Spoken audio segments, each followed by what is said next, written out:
Bonjour à toutes et à tous. Aujourd'hui, on va corriger un exercice d'optique géométrique très simple d'application des lois de Snell-Descartes avec, comme très souvent dans ce genre d'exercice, le phénomène de réflexion totale. Alors l'énoncé, vous l'avez en bas de la vidéo, on va le lire ensemble. Alors, deux morceaux de verre taillés sous forme de triangle rectangle isocèle, d'indices respectifs grand N et petit n, ont leur face AB, ici, commune. Un rayon incident frappe la face AD sous incidence normale, donc on voit que le rayon incident fait un angle droit avec le dioptre AD. Alors puisqu'on est en incidence normale, le rayon réfracté ne sera pas dévié, donc le rayon traverse le dioptre tout droit sans être dévié, et on nous dit il se réfracte en I1, donc ici, hop, puis se réfléchit en I2 et ressort en I3 sous l'angle petit i. Alors, les valeurs des deux indices des deux verres grand N et petit n sont telles que la réflexion soit totale, ici, réflexion totale en I2. Ça veut dire qu'il n'y a pas de rayon réfracté ici qui sort du prisme. Alors, première question, écrire la relation de Snell-Descartes au point I1 et I3. Alors, la relation de Snell-Descartes, en fait, on comprend qu'il s'agit de la relation de la réfraction. Je rappelle que les lois de Snell-Descartes nous disent que les rayons réfléchis et réfractés appartiennent au plan d'incidence. Et ce qu'on appelle le plan d'incidence, c'est le plan qui est formé par le rayon incident, donc on va dire, si je me place en I1 par exemple, donc le rayon incident, c'est ce rayon-là, et la normale au dioptre. Donc ce rayon incident et cette normale, ça forme un plan, là en l'occurrence c'est le plan de la figure, et les lois de Descartes nous disent que le rayon réfracté, ici, et puis le rayon réfléchi qu'on n'a pas tracé mais qui existe, ces deux rayons bleus appartiennent à ce même plan d'incidence. Donc c'est pour ça qu'en fait tout se passe dans un même plan, donc c'est le plan de la figure. Voilà. Hop, j'efface ça. Alors, donc je reprends la question. Donc écrire la relation de Snell-Descartes au point I1 et I3. Donc en l'occurrence, c'est la relation pour la réfraction. Alors, donc, question 1, en I1. Alors, on va peut-être déjà rappeler, comme c'est le début d'année, quelle est la relation du cours qu'on avait écrite pour la réfraction. Alors, on avait dit N1 sinus I1 égale N2 sinus I2. Alors, mais qu'est-ce que ça veut dire en fait N1, N2, I1, I2? Donc, dans le cours, j'avais noté donc, les deux indices des deux milieux N1 et N2. Si j'ai un point ici sur lequel arrive un rayon lumineux, hop, je trace la normale au dioptre en ce point d'incidence. Donc la normale, donc ça veut dire un angle droit ici. Ce que j'appelle l'angle d'incidence I1, c'est l'angle entre le rayon incident et la normale, et surtout pas l'angle entre le dioptre et la normale, c'est pas du tout cet angle-là. Je le dis parce que c'est une erreur que je vois souvent. Et ce que j'ai appelé en cours l'angle I2, c'est l'angle entre le rayon réfracté et là encore la normale au dioptre. Donc nous, dans notre situation de l'exercice, en I1, alors déjà, ce qui correspond à petit n1, c'est grand N, mais ce qui correspond à petit n2, c'est petit n. Ensuite, l'angle d'incidence I1, ici c'est 45 degrés, donc il n'a pas de nom, on va laisser 45 degrés, puisqu'il se trouve que c'est une valeur particulière pour le sinus. Un sinus 45 degrés, ça fera racine de 2 sur 2. Donc là, en l'occurrence, assez exceptionnellement, je vais pouvoir laisser la valeur numérique, alors que j'ai dû vous dire que c'était quelque chose à éviter, on travaillait avec les grandeurs littérales et c'est seulement à la fin, au moment de l'application numérique, qu'on remplace par les valeurs. Donc là, puisque sinus 45 degrés, ça fait racine de 2 sur 2, exceptionnellement, on va le laisser. Donc grand N sinus 45 degrés égale donc N2, donc c'est-à-dire ici petit n, sinus I2. Alors qu'est-ce que c'est que I2 ici? Eh ben, c'est l'angle petit r que l'on a ici. Donc N sinus petit r. Donc voilà la relation de Snell-Descartes pour la réfraction en I1. En I3,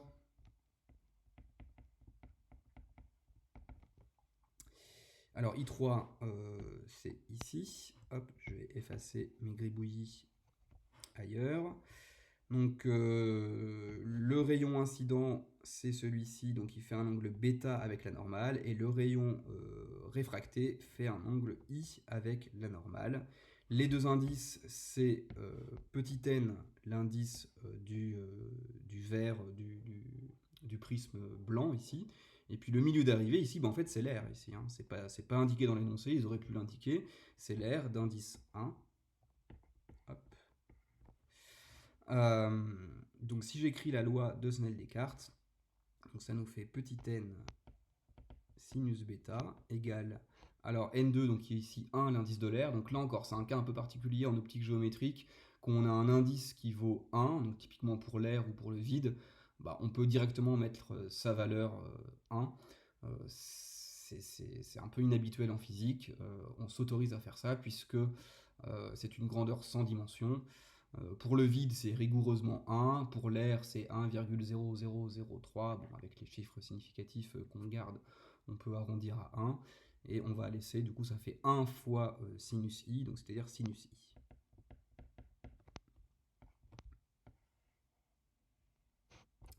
Ok, donc voilà pour cette question 1 qui a été rapide. Question 2. Quelle relation vérifie les angles R et alpha, puis alpha et bêta? Alors, les angles R et alpha. Donc l'angle R, il est ici. L'angle alpha, il est ici. Donc l'idée, c'est de travailler dans ce triangle-là. Hop, que je vais colorier en jaune. Et puisque les deux normales ici font un angle droit avec le dioptre par définition, ce sont des normales, et puisqu'on a ici un angle droit, eh ben, hop, on a à nouveau ici un angle droit. Ce qui fait qu'en fait, le triangle I1, I2 et ABC, je vais l'appeler E, ce point, donc le triangle I1, I2, E est un triangle rectangle.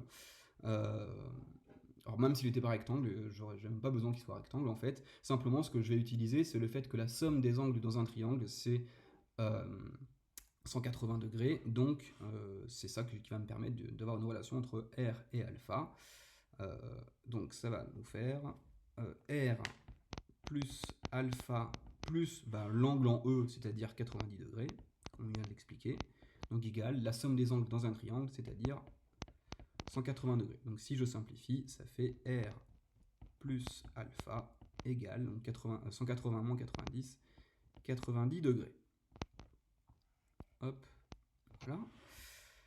J'efface mon tableau.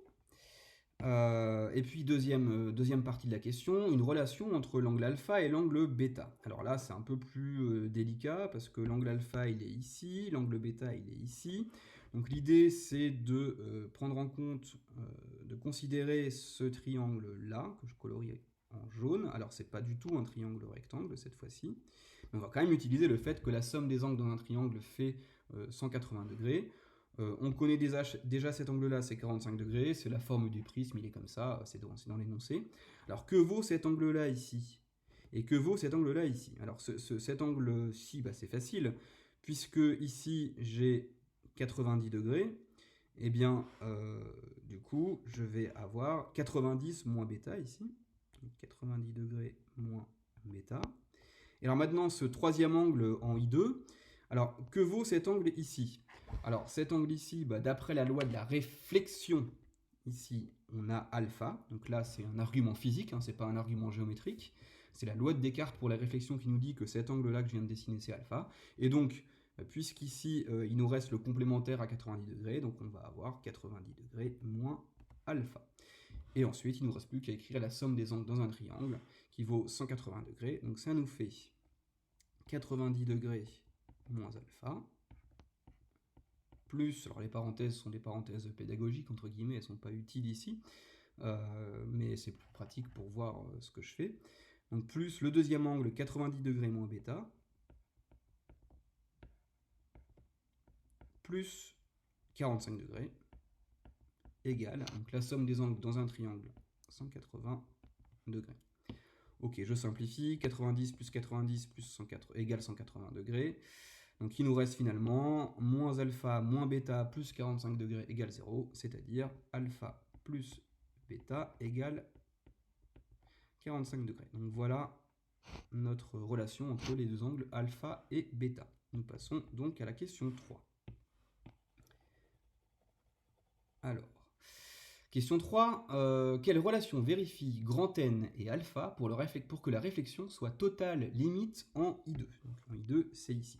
Alors réflexion totale, alors on nous a dit qu'il y avait réflexion totale en I2, ça veut dire que toute la lumière qui est incidente, donc qui arrive en I2, est totalement ici réfléchie.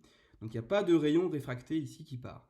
Mais là, on nous donne un argument supplémentaire, on dit qu'il y a réflexion totale limite. Alors qu'est-ce que ça veut dire? Alors pour qu'il y ait réflexion totale, il faut que il y a deux choses qui sont nécessaires. Donc il faut que l'indice du milieu de départ, donc petit n ici, soit supérieur à l'indice du milieu sur lequel on se réfléchit. Donc c'est forcément le cas puisqu'on a de l'air d'indice 1. Donc petit n, l'indice du verre est plus grand que 1. De toute façon, on a un indice optique qui est forcément plus grand que 1. Sauf des cas très, très particuliers qui sont bien au-delà du programme de prépa. Donc ça, c'est la première condition, elle est vérifiée ici. Et pour qu'il y ait réflexion totale, on avait vu en cours qu'il faut que l'angle d'incidence alpha soit supérieur ou égal à l'angle critique qui vaut arc sinus de 1 sur n, comme on l'a vu en cours. Il faut que cet angle alpha soit supérieur ou égal. Donc pas forcément égal, il faut qu'il soit supérieur ou égal. Mais là, on nous dit qu'on est à la limite de la réflexion totale en I2. Donc ça sous-entend en fait que l'angle alpha, il vaut cet angle critique. Il vaut alpha égale arc sinus de 1 sur n. Donc si on est à la limite de la réflexion totale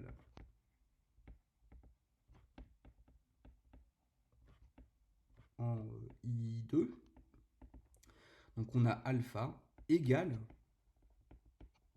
arc sinus de 1 sur n.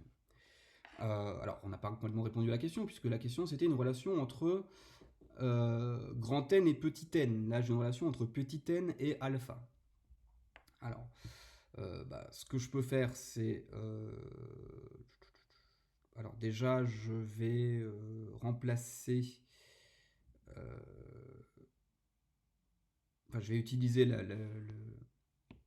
l'équation que j'ai écrite ici.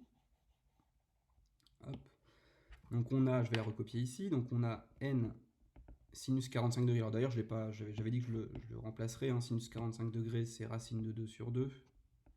Donc n racine de 2 sur 2 égale petit n sinus r. Alors on va peut-être donner des noms à nos équations pour le correcteur quand on va lire notre copie. Donc je vais appeler ça l'équation 1, l'équation 2, ça je vais appeler ça l'équation 3, je vais appeler ça l'équation 4, et ça l'équation 5. Donc là j'ai recopié l'équation 1, donc je vais dire d'après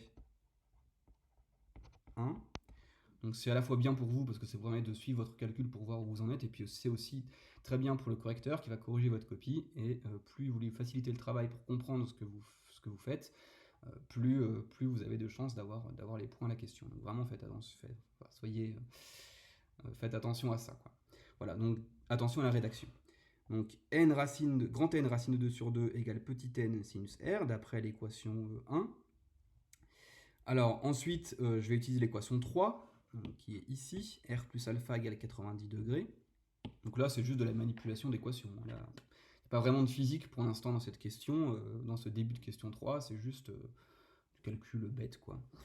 Donc n racine de 2 sur 2 égale petit n. Donc je remplace r par 90 degrés moins alpha. Donc ça fait sinus de 90 degrés moins alpha. Donc je précise pour le correcteur, donc là j'ai utilisé mon équation numéro 3.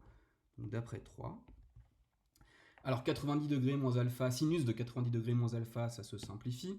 Alors, comme on est au début de l'année, je réexplique rapidement l'outil du cercle trigonométrique que vous avez dû voir au lycée.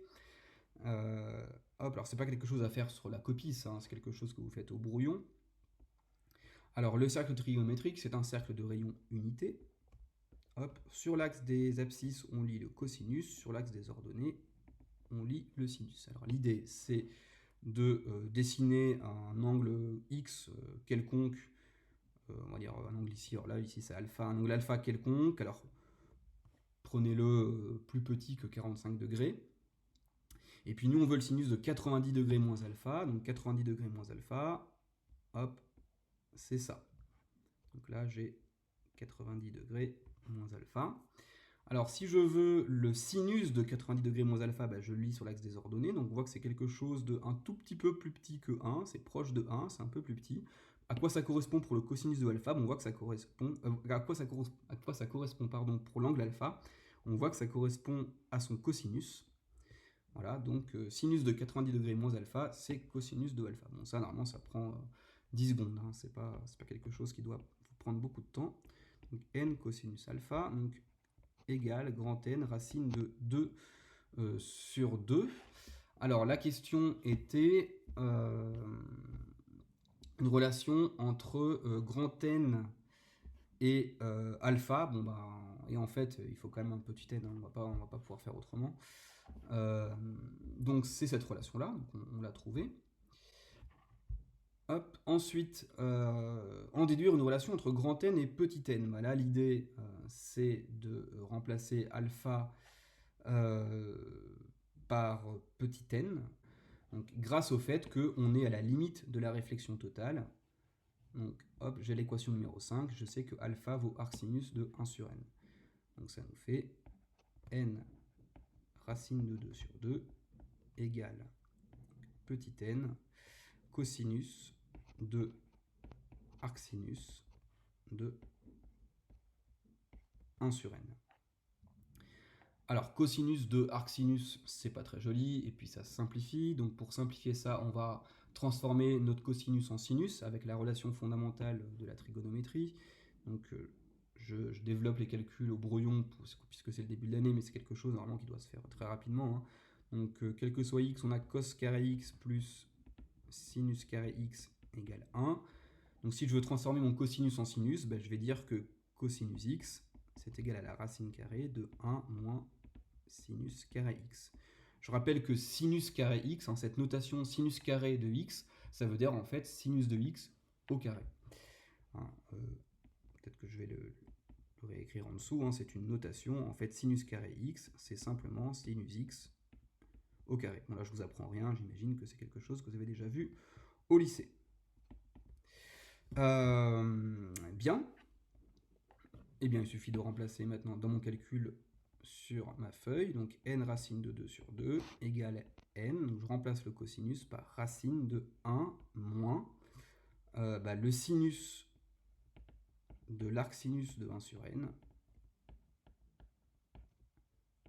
Hop, au carré. Et tout ça sous la racine carrée. Et sinus de arcsinus de 1 sur n. Alors évidemment, on a des angles compris entre 0 et pi sur 2, là, donc tout va bien. Sinus de arcsinus de 1 sur n, c'est 1 sur n. Donc n racine de 2 sur 2 égale petit n racine de 1 moins 1 sur n au carré. Voilà. Alors bon, le membre de droite peut éventuellement se simplifier, puisque on a du n en dehors de la racine carrée. Donc, je vais réécrire n racine de 2 sur 2. Allez, je vais très doucement. 1 moins 1 sur n carré. Et donc si je rentre le petit n ici qui est à gauche dans la racine carrée et que je développe, donc je vais vraiment doucement. Hein, c'est vraiment pas du tout nécessaire de développer à ce point-là les calculs sur la copie. C'est simplement pour vous expliquer, puisque c'est un exercice de début d'année. Donc ça nous fait racine de... Donc si je rentre le n dans la racine carrée, ça nous fait du n carré, facteur de 1 moins 1 sur n au carré. Hop, je continue. Donc n racine de 2 sur 2 égale, et donc je développe, ça fait racine de n carré moins 1. Donc voilà la relation entre les deux indices, grand N et petit n. Donc ça, c'est si on est à la limite de la réflexion totale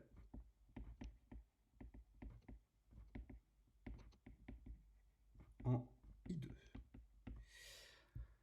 Alors ensuite, on nous demande de calculer numériquement grand N, petit r, alpha, bêta et i pour petit n égale 1,5 quand cette condition est réalisée. Donc c'est simplement une application numérique, pas de difficulté particulière. Donc n, alors ceci dit, je vous invite quand même à vous entraîner à utiliser vos calculatrices.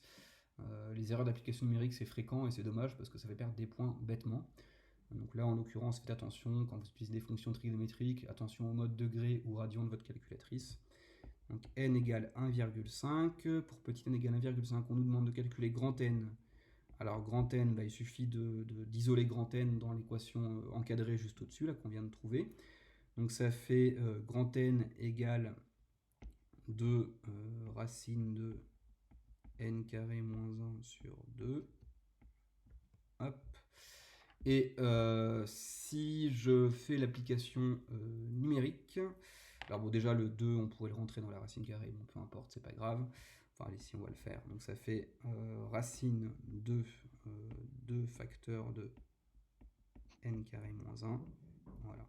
Et donc si j'ai fait l'application numérique pour n égale, enfin pour petit n, pardon, égale 1,5, je prends ma calculatrice et je trouve 1,58. Et on nous dit dans l'énoncé que cette valeur particulière de grand N, cette valeur critique, on la notera grand N 0. Ensuite, on nous demande de calculer petit r. Alors petit r, je vais le récupérer. Où est-ce qu'on va avoir petit r? Et ben dans l'équation petit 1. Donc on a n sinus 45 degrés, donc n racine de 2 sur 2 égale petit n sinus r. Donc ça va nous faire... alors je vais directement isoler petit r. Donc r égale arcsinus de n racine de grand N racine de 2 sur 2 fois petit n. Donc ça c'est d'après l'équation 1. Et si je fais l'application numérique avec grand N égale N0 égale 1,58 qu'on vient de trouver et petit n égale 1,5, on trouve petit r, l'angle petit r de égal à 48,2 degrés. Ensuite, on nous demande l'application numérique pour alpha. Alors alpha, c'est pas compliqué. Alpha, d'après l'équation 3, c'est 90 degrés moins r. Donc 90 degrés moins r. Donc ça, c'est d'après l'équation 3. Donc ça nous fait 90 degrés moins 48,2 degrés, donc 41,8 degrés. Et enfin bêta. Bêta, d'après l'équation 4, ici. Hop. Donc d'après l'équation 4, bêta, c'est 45 degrés moins alpha.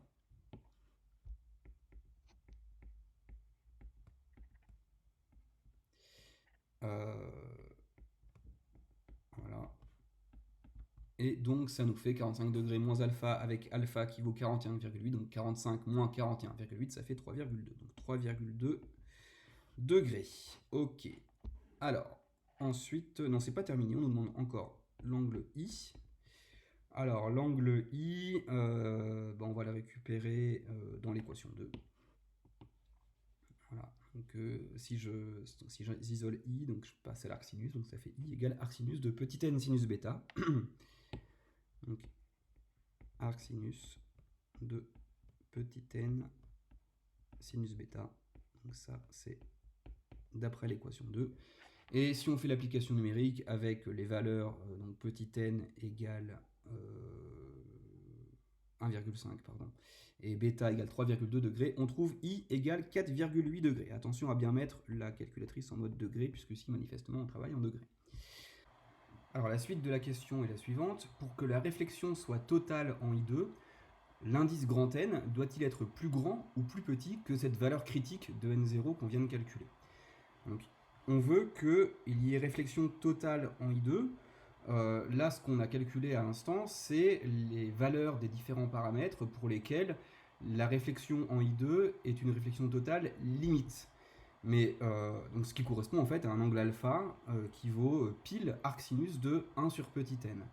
Mais on peut avoir réflexion totale en I2, pas forcément pour alpha égale à arcsinus de 1 sur n. Il faut que, et il suffit plutôt, il suffit que alpha soit supérieur ou égal à arc sinus de 1 sur n.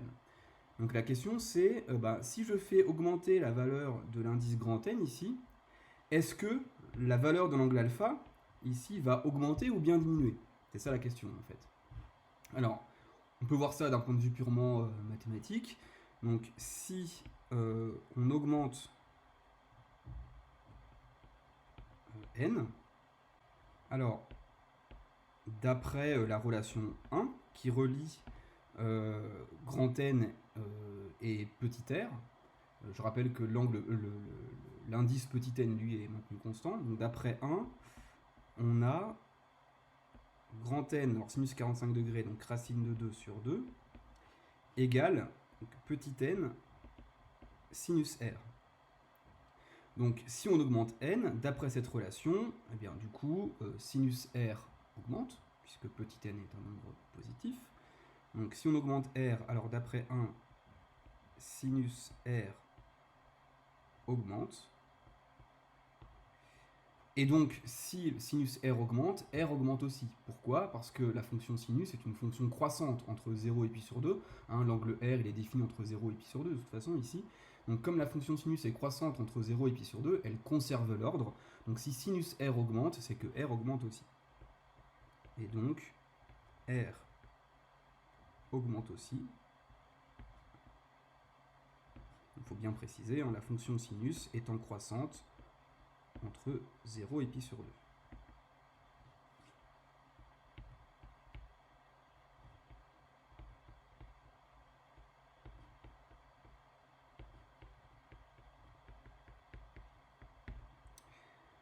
Donc, parallèlement, on peut regarder ce qui se passe sur le schéma. Donc, si grand N augmente, on vient de montrer que l'angle R augmente aussi. Hop. Donc là, j'ai une nouvelle valeur de R qui est plus grande que la valeur précédente qui était à l'origine sur le schéma en noir. Donc, le point d'incidence I2 sur la face BC s'est déplacé. Maintenant, le point d'incidence I2, il est ici. Donc, la normale est comme ceci. Et on voit que l'angle alpha, du coup, il est plus petit que l'angle précédent. Alors, ça, on le voit sur le schéma, on peut vérifier d'après les équations. Donc, quelle est l'équation qui relie petit r et alpha? C'est l'équation que j'ai appelée l'équation 3, r plus alpha égale 90 degrés. Donc, on a alpha égale 90 degrés moins r, d'après l'équation 3. Donc l'angle alpha diminue.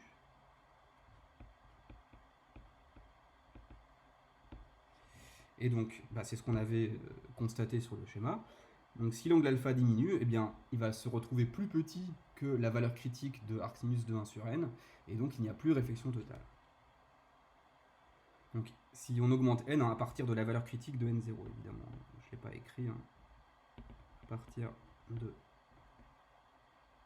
la valeur critique n égale n0, pour laquelle il y avait réflexion totale limite. Donc l'angle alpha diminue et devient donc inférieur à la valeur critique qui était obtenue pour la valeur grand N égale grand N0. Donc, et devient inférieur à la valeur limite, ou la valeur critique, comme vous voulez. Donc la valeur limite pour avoir réflexion totale en I2. Or, pour qu'il y ait réflexion totale, il faut que l'angle d'incidence alpha soit plus grand que la valeur limite, la valeur critique. L'angle alpha ici devient plus petit, donc il n'y a plus réflexion totale. Il n'y a donc plus réflexion totale en I2, enfin, sur la face BC. Il n'y a donc plus réflexion totale en I2 sur la face BC. Voilà, Donc, ça veut dire qu'il ne faut pas augmenter grand N pour qu'il y ait encore le phénomène de réflexion totale. Donc, ça veut dire que grand N0, en réalité, est une valeur maximale de grand N pour qu'il y ait réflexion totale. Donc, il faut que grand N reste toujours inférieur à cette valeur N0 égale 1,58. Donc, alors, la question était libellée comment? Donc, grand N doit-il être plus grand ou plus petit que N0? Donc, grand N doit rester plus petit que N0 égale 1,8.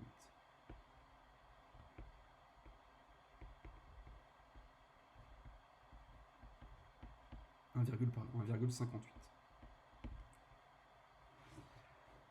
Voilà. Et enfin, question 4. Alors, écrire la relation vérifiée par grand N et petit n pour que l'angle I soit nul.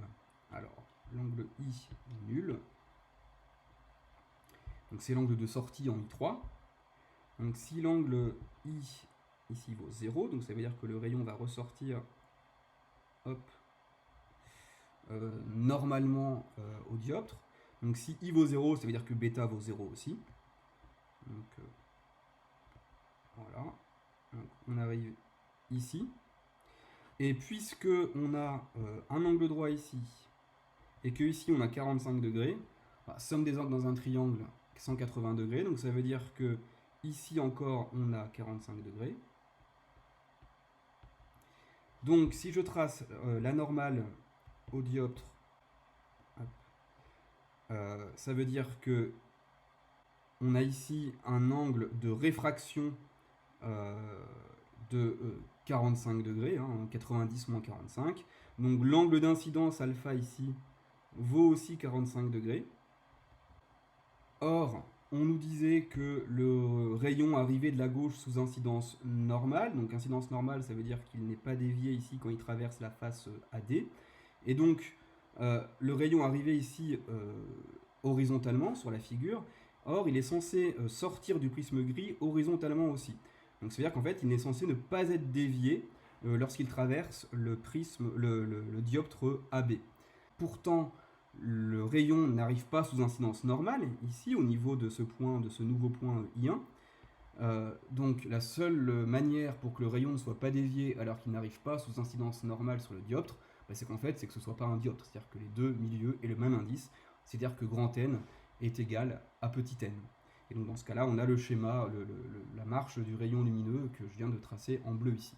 Alors on peut le voir effectivement mathématiquement, tout bêtement.